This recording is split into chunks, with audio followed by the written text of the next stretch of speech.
महत्त्वाची आहे। पिंपरी चिंचवड महापालिका निवडणुकीमध्ये निम्म्या भागात क्रॉस वोटिंग झाल्याचं बोललं जातंय।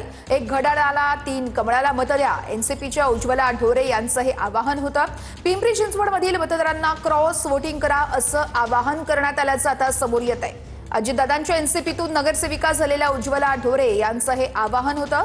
उज्ज्वला ढोरेंनी स्वतःवरील आरोप मात्र फेटाळून लावले आहेत।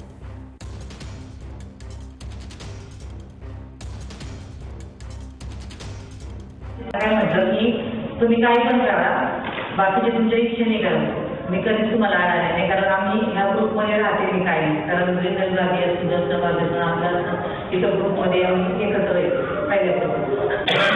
फक्त मला एका वाजताची मदत करा, जे महिला ओपन मत जे आहे तर त्याच्यासाठी फक्त घड्याळाला मतदान करा, 3 तुमच्या तुम्ही डिजिटी करा, 3 कमाल करा, एकच घड्याळ करा। तुम्हाला सांगतो पराभव त्यामुळे झाला असं वाटतं तुम्हाला? 290 मतांनी पडलेला क्रॉस वोटिंगमुळे आमचा पराभव झाला आणि त्या असं सांगतात की मी शिवसेने, बरोबर आहे ना, त्या शिवसेनेत इकडे आल्या, मी ओरिजिनल राष्ट्रवादीचा कार्यकर्ता आहे। शिवसेनेतून आल्या तुम्हाला ते पसंती पडत नाही म्हणूनच तुम्ही असा हा व्हिडिओ व्हायरल केला। त्यांना शिवसेनेत मीच इकडे आणलं, तुम्ही त्यांना पण जाऊन विचारू शकता।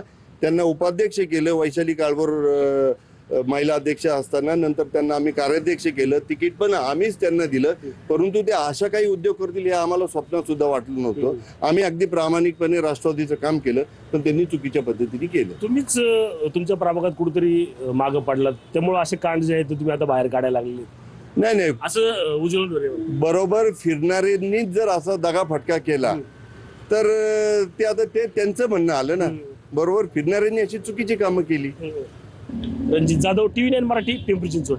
सांगाल तुमचा एक व्हिडिओ मंदिरामधला व्हायरल होतोय की एक घड्याला मत द्या आणि 3 मतं जी आहेत ती भाजपला द्या, कुठेतरी क्रॉस वोटिंग केल्याचा तुमच्यावर आरोप करण्यात आलेला आहे, नक्की काय हा प्रकार आहे? सर, विषय असा आहे की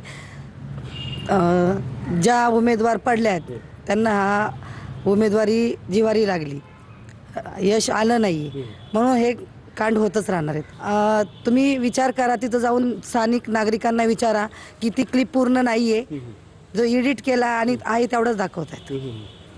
काय नक्की कशामुळे तुम्ही शिवसेनेत होता हे आधी, राष्ट्रवादीत आला, निवडून आला, कुठं पसनी पडलं असं वाटतंय का? त्यांना पसनी पडलं नाही, कारण त्यांना एवढी मोठी जीत झाली, माझी एवढी मोठी जीत झाली आणि हा जनतेचा कौल आहे, जनतेने त्यांना पराभूत केलं। रणजित जाधव, TV9 मराठी, पिंपरी चिंचवड।